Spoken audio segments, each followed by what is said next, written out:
I am really pleased to have a special in-studio guest today, the lovely Miss Laura Loomer. How are you, Laura? I'm doing well. Spent the day with you. How are you? I'm good. It's lovely to see you. I'm sorry you're all the way over there, but I'm glad you're comfortable on the couch. We've just had a wonderful day. Your second favorite author, of course, Bill Clinton. Yes, he's just released his new book, The President's Morals Are Missing. I mean, the president is missing.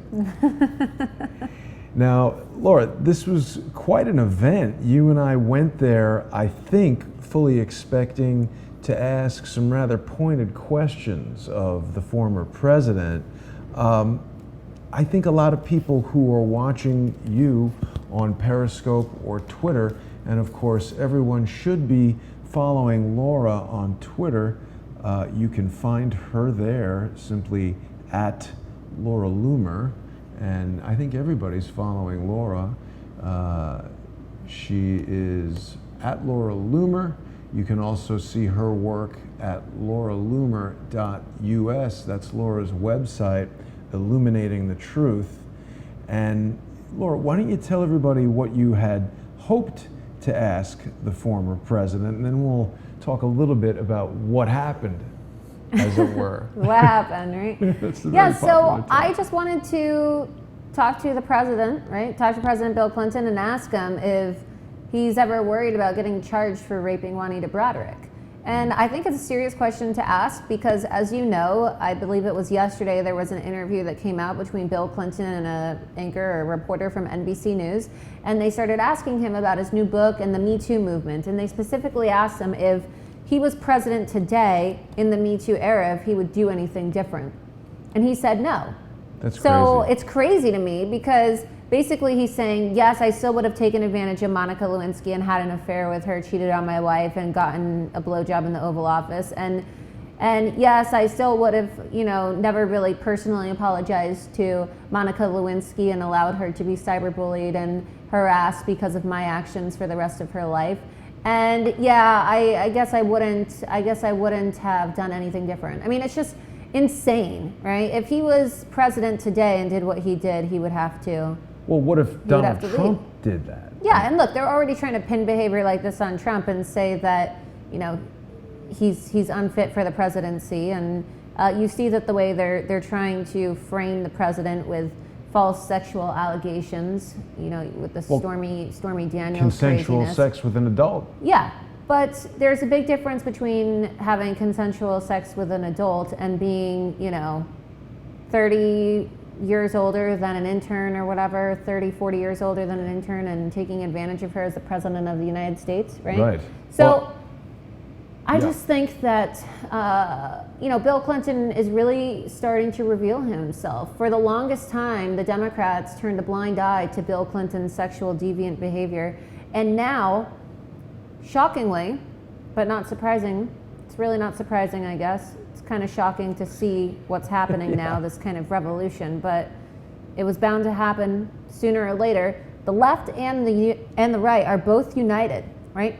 Democrats and Republicans today on Twitter were both talking about how Bill Clinton just needs to go away. That was disgraceful, what he did. And then what he did NBC. yesterday was disgraceful. His comments about Monica Lewinsky, whether you like her or not, whether you think she's a homewrecker or not, they were absolutely disgraceful comments for him to say something like that. So all these years after it happened, I mean, call her a homewrecker. She was pretty impressionable. He was the president of the United States.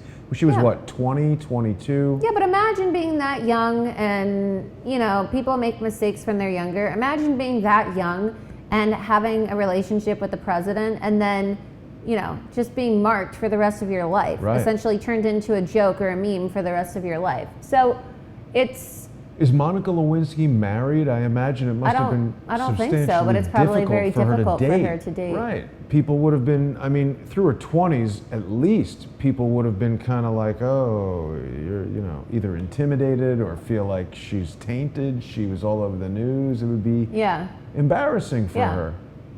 Yeah. So yeah, no, exactly. And so I just wanted to go and ask a question, and I know we weren't the only people because there were people from Inside Edition behind us as well, as you know, because you were in line with me. Yeah. And other people were planning on asking questions. But when I was waiting in line, I got past security, I went through the metal detectors, got past Secret Service, and then, you know, about to get my book signed, and Secret Service comes up to me and they say, you need to leave, we're escorting you out, and we got the whole altercation on camera. But it just goes to show you that they are now targeting conservatives. They're targeting conservative journalists, and they're weaponizing. I think they targeted you. Well, me personally. specifically, yeah. But they are weaponizing the Secret Service. They're not even in the White House anymore, and they're taking advantage of their privilege to basically keep the media away from them, to make the media feel like they're criminals, right? You have criminals taken out, or you have violent protesters escorted out. Clearly, it wasn't a threat. A violent threat, because I was scanned before coming in, just like everybody else, and there was no weapon. They took your bag. You couldn't even bring anything in with you, besides, you know, your phone.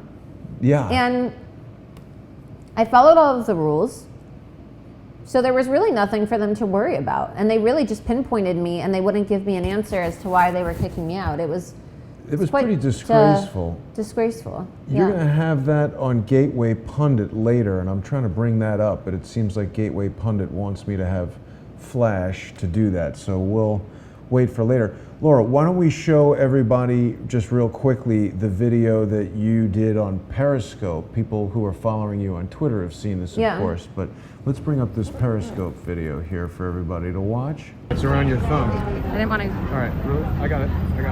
Okay, you're live. Hey everybody, so Laura Loomer here.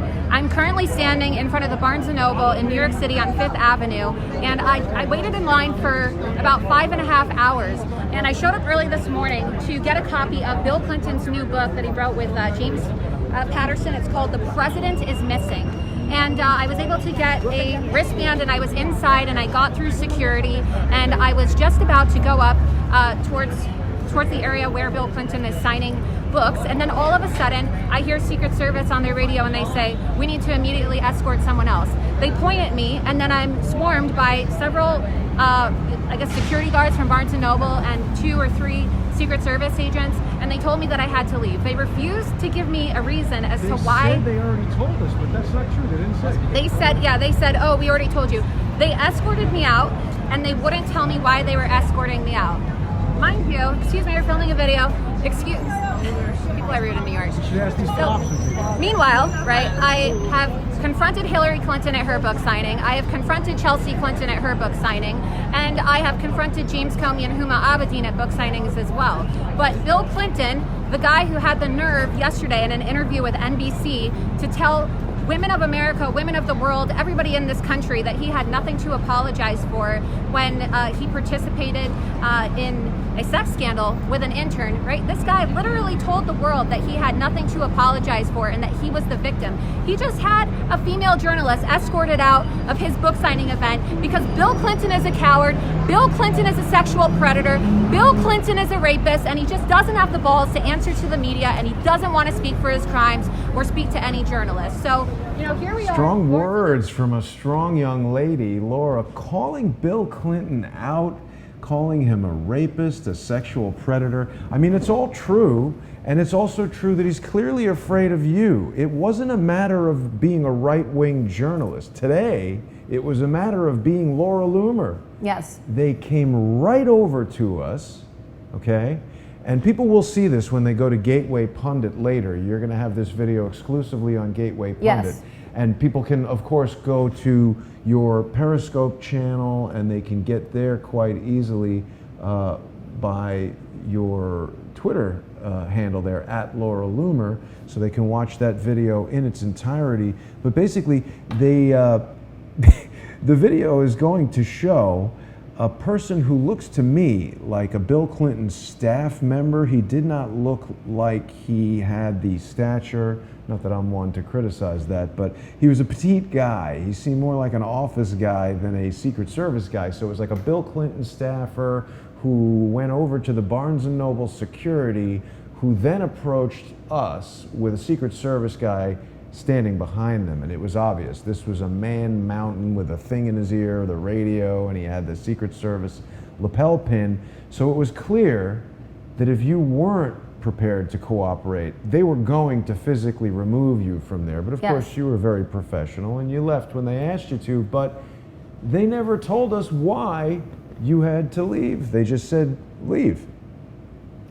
Yeah, no, that's the typical protocol, I guess, for them, right? That's kind of how these people work, is they'll find an excuse to kick you out and they won't tell you why they're making you leave, and you'll be standing there peacefully or just asking a question, and they'll have you removed. Hillary Clinton had me removed after I asked Huma Abedin when she was going to divorce her husband for sexting underage girls. I mean, it's a legitimate question. Are you going to stay with a man who basically engages in predator-like behavior with minors?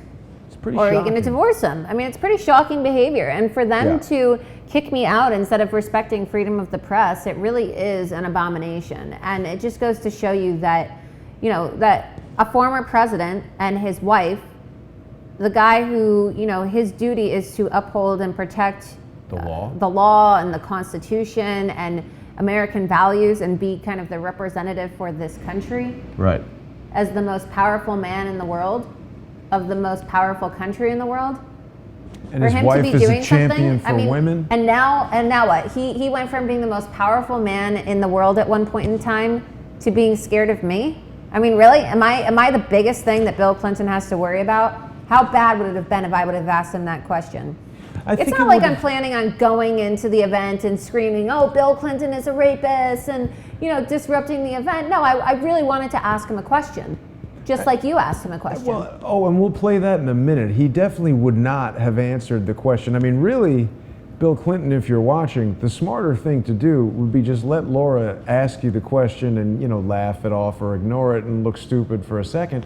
Because now what's going to happen is that video that we just played is going crazy viral and everybody is seeing it, and Bill Clinton does not look good as a result of having you removed. I mean, Laura, you have sparked a lot of controversy in some of the stories that you've been digging up, and you are not afraid to confront people like Joe Lombardo or Senator Deutsch or any of these guys. You just get right up in their grill. And as a result, you're a little bit of a controversial figure. Some people are taken aback by that, but I, for one, love that about you. You're not afraid to get in there. You're doing some of the best hard-nosed investigative journalism that anybody is. And if Bill Clinton had just let you come in there and ask the question, he could have ignored it. Everyone's going to know now that he threw you out. And I think you are a fantastic role model for women who want to be in the professional world. Journalism, just one example, but you're just not afraid to get in there. You're not intimidated by these big Secret Service guys or whoever it might be. But there was a moment there where it looked like we both might get thrown out. And I just wanted to ask Mr. Clinton this brief question, and luckily... Yeah, and it's interesting how we came in together, right? So for everybody watching, Jason and I, we came in together. We arrived this morning, we waited outside for about 5.5 hours. It's crazy. 5.5 hours in the sun, standing. I mean, it's really hard for me to stand that long because I have lower back pain, and it's very hard on my back. Why do no vendors take advantage and come there and sell water? I have no idea. But imagine it's hot, and then it was raining, so it was going back and forth between rain and humidity, and you were outside with me. And then I went in with you this morning, we got a wristband, we go back outside, we wait, we're talking, other people are talking, like other people in line were telling us how they don't like Bill Clinton. So it's not like we were the only people there who didn't like the Clintons. There were other people who showed up. There was people from Inside Edition who were there who were trying to catch him on camera talking about Me Too and his comments about Monica Lewinsky. So for people to say, oh, well, it's because you guys are Republicans or whatever, you're conservative and that's why they threw you out. I'm pretty sure from the banter that was taking place in the line that we were in that there were other people there as well who I think were probably more interested in Patterson than Bill Clinton, and they were just, trying to go or maybe just snag a picture. I don't know. But there were many people, as you know, talking garbage about Bill Clinton, as they rightfully should do. But they didn't take you out either. So when they escorted me out and I said, hey, Jason, film this, they knew that we were together, but they still let you go in. So I must be on their list or something. Absolutely. I mean, there must be like a no Laura Loomer allowed. So this what is it? This piece of paper that they showed. Well, right. With the rules and the guidelines. Next time, it's going to say events guidelines. No Laura Loomers allowed. I mean, that is something you could wear as a badge of honor. So what I'm going to do real briefly, Laura, I'm going to show this short clip of me speaking with Mr. Clinton there, and we'll come back as soon as that's played. Hello, sir. How are you? Hello. Thank you. Pleasure to meet you, sir. We have a mutual acquaintance in Chris Gowan. Yeah. He's representing Imran Awan tomorrow at a hearing, and I presented evidence to the U.S. Capitol Police that Imran was hacking Congress, and they gave it right to Chris. I don't know anything about that. Thanks for being here. There's a link to download your photo. Thanks. Conveniently, President Clinton doesn't know anything about what's going on with Chris Gowan or Imran Awan. Interestingly enough, there is a story right now that's just come up on True Pundit, which is telling us that apparently Imran and Hina are set to strike some kind of a plea deal. So I mistakenly told ex-President Clinton that the hearing was tomorrow. The hearing was actually set for Thursday, but now it seems with a plea deal in the offing, we're not going to be seeing Mr. Awan back in court until July 3rd, which is possibly another date selected to make it super inconvenient to go there if you're from out of town. But I'll be interested to see what Imran Awan has to say. So, Laura, what's next? Are you going to continue to go to these book events, or do you want to keep your moves kind of Well, secret? I'm going to continue loomering people. And look, book events are a great place to encounter people and confront them, because for me, look, I mean, I'm being recognized left and right. I'm officially out of hair colors, all right? So I'm either going to have to start wearing wigs or get a makeup artist or do something, because you know, they recognized me. And it was interesting because going into this today too, I was thinking about wearing a wig because we had been discussing this.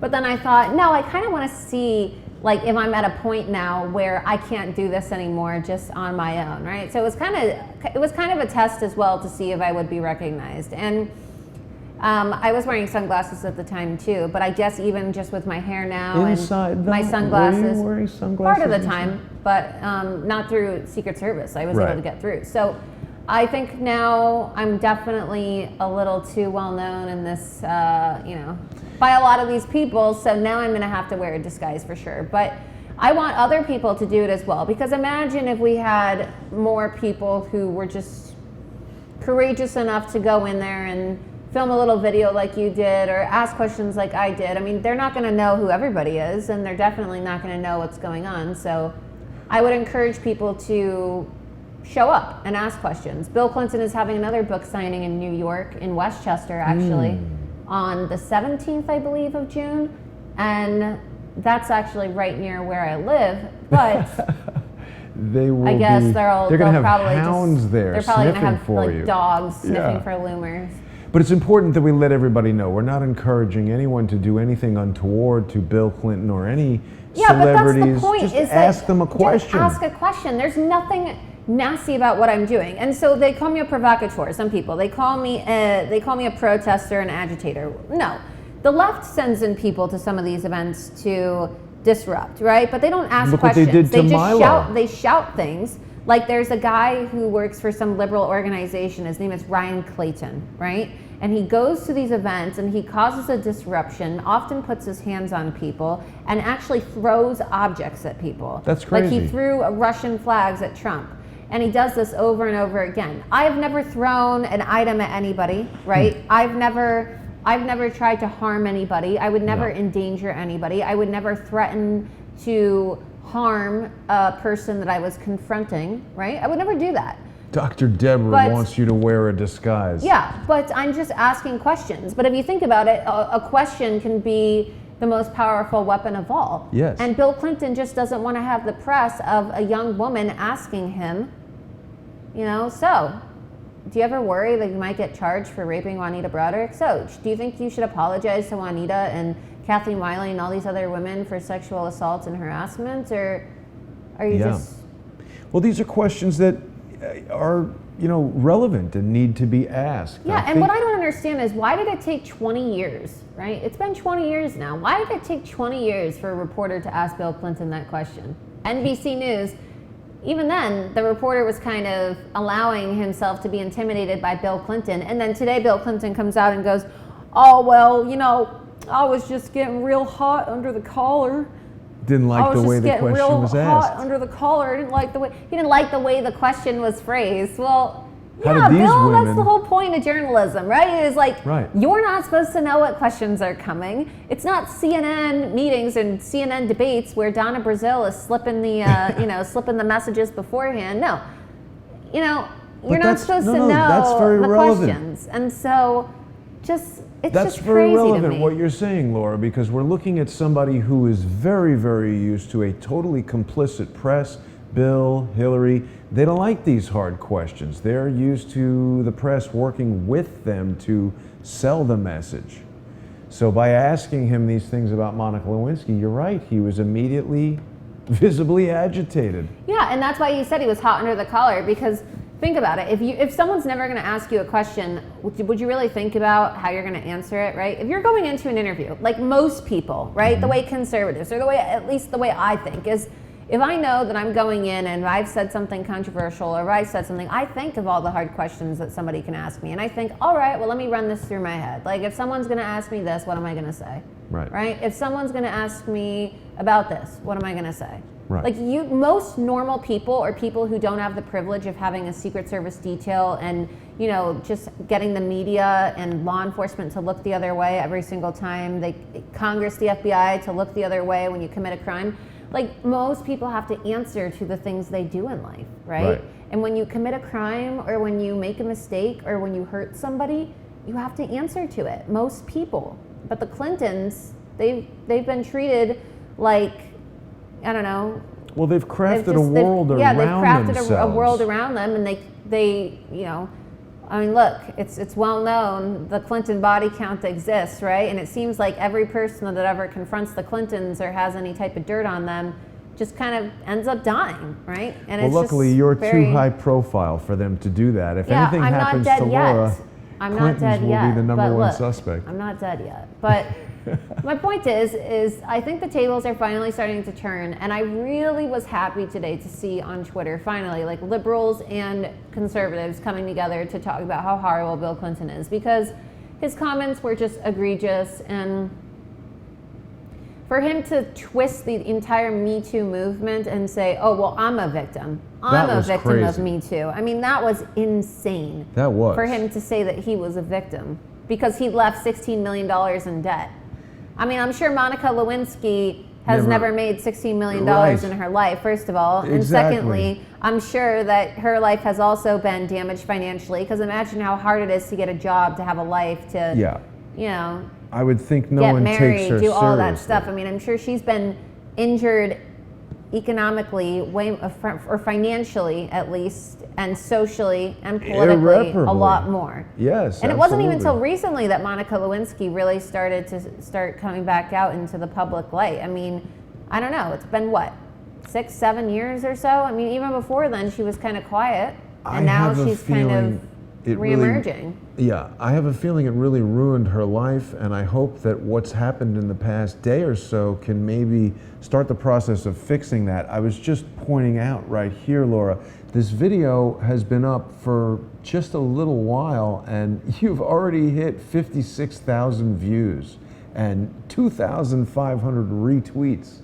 So that's very good. People should be following Laura on Twitter at Laura Loomer. You can watch that whole video there and see more of her great reporting. It's interesting, Laura. We're talking about how Bill Clinton was the president of the most powerful country in the world, and now he's afraid to even answer a question from you, literally fearing Laura Loomer. You've also been striking fear into the heart of powerful figures in Las Vegas, like Joe Lombardo, and unfortunately, the Wonder Loomer invisible jet was in the shop today, so we could not go from this Barnes & Noble New York City event to the Joe Lombardo luncheon. men's- Yeah, so Joe Lombardo, the sheriff of Clark County in Vegas, he's running for re-election. The primary is on June 12th. And today he was actually the special guest at the Nevada Men's Republican Club. And it was just so funny to me because, you know, I don't know how people are just so blind, or maybe they're just unwilling, or maybe they just really don't know what's going on, right? Because the media in Vegas just doesn't want to talk about it. But it's incredible to me just kind of how complicit everybody is in this guy's utter bullshit. Well, he's Joe a criminal. Lombardo is being endorsed by Sisolak, right? Who is running for governor as a Democrat in Nevada.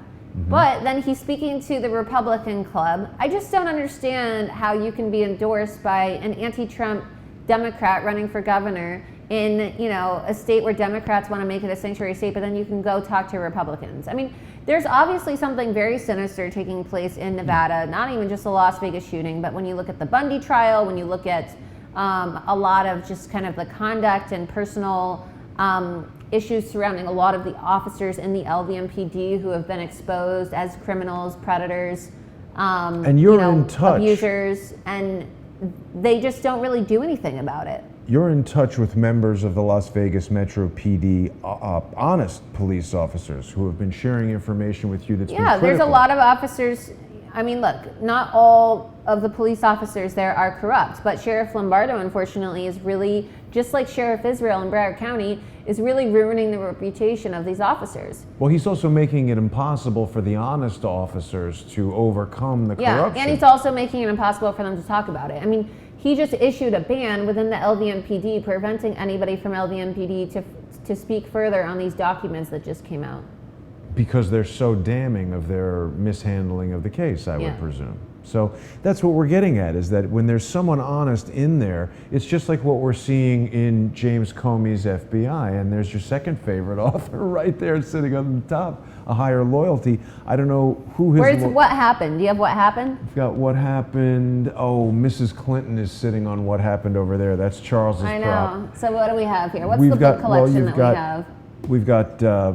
Wait, the- someone wrote a book called What Happened to Bernie Sanders? Yeah, Josh Beck wrote, Jared Beck. Jared Beck Interesting. wrote What Happened to Bernie Sanders, and we've got the James O'Keefe book. And then Larry Klayman's book, Whores. Yep, Larry's book. I've got Chris Peranto's book. I've got all the and books. then James O'Keefe, great James's book, American book. I Pravda. never interviewed James, but we were He's at great. that book event together. Yeah, so A Higher Loyalty. It's funny, you know. I'm getting quite the book collection, honestly. I mean, I got James Comey's book, I got Bill Clinton's book. I didn't get Hillary's book because, as you know, they wouldn't give me my book after I confronted her. Yeah. But I have Oh, Chelsea they didn't Clinton's even give you book. the book. No, they wouldn't even give But me the didn't book. you have to pay to get in? I paid for the book, and she wouldn't give me the signed book. Wow. Did you get your money back? No, That's crazy. I got to tell you something. but my book is signed by Bill Clinton. I got to tell you something. Meeting Bill Clinton, I think he is guilty of some serious crimes. However, he was personable and friendly. Yes, he's very personable. I've met Bill Clinton many times before. But Hillary- He knows who I am, though. I mean, not just from confronting people at book signings, but Yeah. also when I was undercover in the Hillary campaign. And James O'Keefe talks about it in this book. If you want to know about my undercover operations, I'm doing a shameless book plug right now for James O'Keefe. But if you do want to know about my undercover operations at Project Veritas and how I was undercover in the Clinton campaign and why the Clintons hate me so much, you can read James O'Keefe's book, American Pravda, and learn all about it. But there's pictures of me with Bill and Hillary Clinton all over the internet from during my time at Veritas when I was undercover. And so they are aware of who I am. But I've had several interactions in the past with the entire Clinton family, with Huma Abedin and others as well. And Bill comes across as very personable. Yeah. You're in a room with him sometimes and you're like, wow, why do people hate this man? Yeah. You kind of forget for a second that he's a rapist and a sexual predator and, stole money from the Haitians and just, dot. The list goes on and on and on. It's really But crazy. You kind of forget about it, and it's you kind of think to yourself, wow, this guy has a nice personality. He's very Pleasant smile, he charming, shakes your hand. charming at first. A lot different than Hillary. Hillary is not, exactly. Hillary, her eyes But that's were why they've dead. been able to work so well together as a couple, because he really has been, he's been able to help her, right? I On think the she's campaign cooking trail. up these evil, sinister plots, and he's out there glad-handing everybody so they don't know what's going on. Yeah. And I think for a long time, certainly when he was president, people weren't really in the mindset necessary. I mean, she was the first lady. No one, I don't think, at the time that Bill Clinton was elected, presumed that Hillary Clinton would run for president. Right. No one thought that. And they've really changed the face of American politics, because I would say it's a foregone conclusion that we will see Michelle Obama at least run for president. Right. I think that's going to happen. Probably. So we'll see where that goes. What else would you say, Laura, about the event there today? I mean, it was very disappointing. And there was actually a moment, people will see when this goes up later today on Gateway Pundit, they grabbed you at a moment, and I could hear the tension in your voice as there were three men trying to physically Because my remove voice you. was, I started to raise my voice a little because they started to corral me like I was a piece of cattle or something. And they started to move me. And I just think it's ridiculous that we're in a time in this country where, you know, if a politician doesn't want to answer your question, or they're like scared of you, like Throw the you out of the Clintons are room. scared, they're gonna like throw you out, and then they're gonna surround you with armed security guards who start to tug on your shirt. You know, they started to tug on my shirt to get me to go out. And it's like, don't touch me. Yeah. You know, and then they took the scissors and they tried to cut my wristband off. Terrible. Like, don't touch my body with scissors. Like, don't come near me with a pair of scissors. This is my wristband. I paid That for this. could I waited in line for 5 easily hours. escalate into a dangerous Yeah, situation. and don't come near me with scissors. Yeah. You know, like, who do these people think they are? Yeah, I don't think they think much. Is You what know, the like, I problem would is. understand if I was escorted out, if I like became violent, or if I was threatening the president, or if I did something very crazy. But, you know, I am asking a question, and my questions are serious questions, and I don't really think that it warrants being escorted out by Secret Service. Like, if they're so concerned about me, then why don't they have Secret Service stand next to me on each arm, you know, with a hand on their gun while I'm asking my question, if that's the case? You know Like, something? I just don't understand. Why can't I? It's clearly the fact that Bill Clinton doesn't want to answer the question, because if Secret Service was worried that I was going to do something, they would have me ask a question from a distance, or they would, you know, just kind of be near me as I ask my question. Think about it, really. They have no reason to be worried that you would do anything other than ask a smart alecky question. But And it's that not should even be a smart allowed. alecky question. It's literally, Worst case, it's worst a case. legitimate question that Agreed. is on the minds of millions of people, From and their it became a point of view. central campaign topic during the election as Yeah. well. All right, so it was even mentioned in the presidential debate by Donald Trump. So this is not like me trying to be funny, or, oh, ha ha ha, let's get a lot of views and, you know, retweets, and let's laugh at Bill Clinton. No, like, this is a real serious question. I know Juanita Broderick personally, right? And I know how painful this has been for her. And I know her story. She's a personal friend of mine. And it's a serious thing. And Bill Clinton has gotten away with it.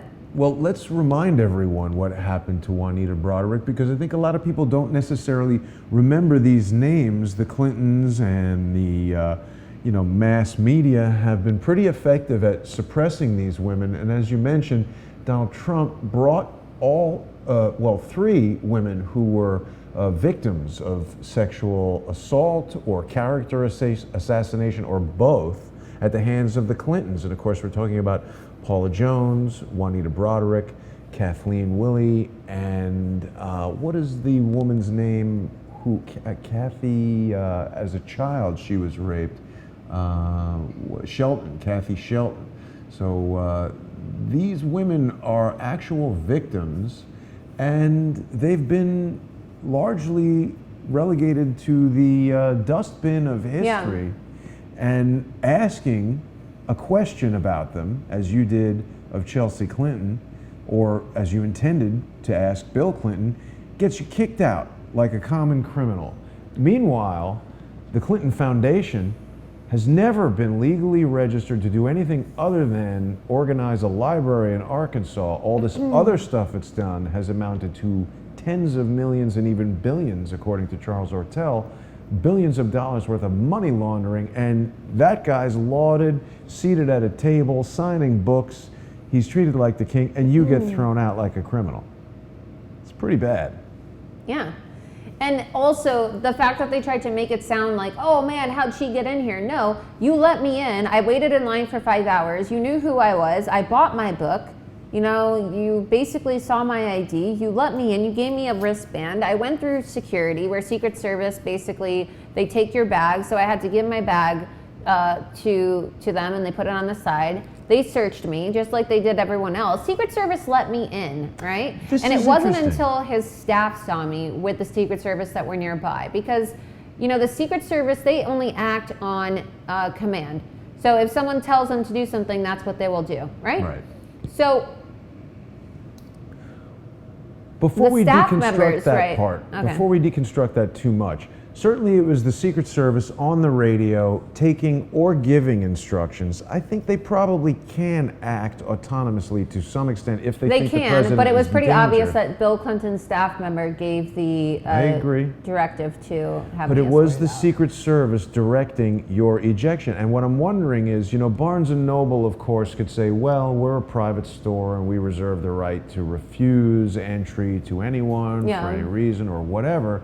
But at what point does it become an actual abuse of your rights to freedom of speech? It's a suppression of your First Amendment rights. Yeah. And who's responsible for that? If it's the Secret Service, that's a government agency. And is the U.S. government suppressing your right to ask Bill Clinton a question in what is essentially a public space? You don't have to be a member of Barnes & Noble to go in there. No, it said it was open to the public. And if you look at the paper again, it says, please join us for a book signing.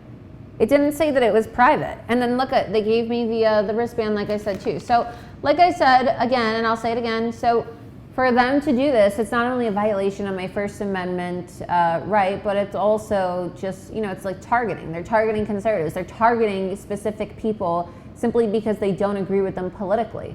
Yeah. Isn't that exactly what the IRS got in trouble for? It is, and the fact that you're there in a journalistic capacity. See, here's something that I hear, you know, you and I get into some controversial stuff, and we ask questions, and we go places, and we put pressure on people who don't like having pressure put on them, and it results in some people loving us and some people hating us. And I've heard it said to me, I've seen rude comments coming to you, oh, you're not even a journalist. That is a totally invalid comment. Because first of all, if being a journalist is Anderson Cooper or Rachel Maddow or the New York Times, I don't want to be that. Secondarily, let's look at, you know, in other words, if you wanted to be a doctor, you don't just walk into the hospital and start doing surgery on people. You got to go to years of school and get certifications and accreditations. If you want to be a lawyer, a judge, even a plumber, you need to be certified in certain things. But there are certain professions. If you pick up a camera and take a photograph, guess what? You are a photographer. Yeah, but the thing about it is I actually went to journalism school. I have a degree. And so I love when people say, oh, you're not a real journalist. Like, you didn't even go to journalism school. Like, I went to college and I majored in broadcast journalism and broadcast communication, right? So television journalism. I have a degree. I graduated summa cum laude, top of my class, 4.0 GPA. Wow. You know, I minored in political science. So when people say, "Oh, you're not a real journalist," well, when I was a senior in college, I was working full time while going to school full time too. So I was taking 21 credits and also working 40 hours a week as well at the news station, the Fox station in Miami. Wow. So, you know, like, I have experience. I've worked at various places before. I'm doing independent journalism now. But just because I don't work for a major news corporation or a major news organization doesn't mean that I don't have a degree in journalism, and it also doesn't mean that I've never worked for a news organization. I've worked for Fox News before, but I left to go work for Project Veritas. And, I love Project Veritas, and I worked with them for about 2.5, 3 years, and then I went to Rebel, and then I just started doing my own thing because I realized that I wanted to kind of have my own brand and have my own editorial control. And I think you've done an amazing job of doing that. I didn't know all those credentials, and that's impressive. I should have known that, and the people watching should know that as well. That just further discredits the people that are saying you're not a real journalist. Yeah, but they don't want to look, facts are poison to these people. They don't want to go online and type in some information or even ask me, so did you go to school? So do you have a journalism? But wait, I don't even think that's what makes you a real journalist. I think the fact that you're going out and finding stories and finding information and reporting it, even without those impressive credentials, you are a journalist if you're doing that. If someone goes and interviews someone and reports that, that is journalism. You are acting in a journalistic capacity. And I don't believe there is a technical or legal definition of what a journalist is other than someone who's engaging in a journalistic activity. So anyone can be a journalist, and if someone doesn't like what you're doing, that doesn't make you not a journalist. They might not like your style, they might not like your politics, they might not like the questions that you ask, but you are really getting to it. I think someone once said that asking people questions they don't want to answer is journalism. Everything else is public relations. Yeah. Pretty good. Well, Laura, I mean, it was an interesting afternoon. I wanted to get this broadcast out so that people could understand what it is that you went through earlier today. I definitely want to encourage people to go and follow you on Twitter at Laura Loomer on Twitter, and they can see that full video of you rightfully quite angry outside of Barnes & Noble. And any time now, the actual video of you being ejected from Barnes & Noble will be up on Gateway Pundit. Exactly. They're going to have it exclusively so people can see that there. I will not be reporting on Imran Awan's hearing as I initially expected I would on Thursday, but interesting to see that a plea deal was struck. I was speaking to Thomas Paine at True Pundit just before we started this, and he is speculating that it's possible that Imran Awan may be singing, as it were, telling who was behind all this crime. Right. Like so that'll be interesting to see. It's interesting how Bill Clinton, James Comey, and Andrew McCabe, and all these guys are they become emboldened as we. I just think it's super funny. You should honestly just clip that part of the audio where he goes, "Yeah, well, I don't know anything about that. I don't know anything about that." We played that earlier. It's just such a hick. I don't want to sound rude, but he's just like has such a, for a guy who went to Yale and a guy who was president of the United States, he really does talk like a. I think that's one of the things. I don't know how to even describe it. He just doesn't sound very presidential. Exactly. Look, I'm not going to go after his voice, but it's just funny because, that's just all they say, right? Oh, well, I don't know. I can't give you an answer. I don't know about that. And I'm willing to bet you Bill Clinton knows a lot. Well, when you consider that one of the only photographs of Imran Awan was him with Bill Clinton. I mean, one of the only photographs on the internet of Imran for the longest time before he got arrested and all that stuff was this photo of Imran and Bill hanging out. I think he knows more about Imran Awan than what he was letting on. Yeah. And he definitely knows Chris Gowan. What he didn't specifically know about was how this potentially damning evidence, maybe it's even evidence that contributed to this plea bargain arrangement that's happening, how did it get from the U.S. Capitol Police to the defendant? It was supposed to go to the prosecution.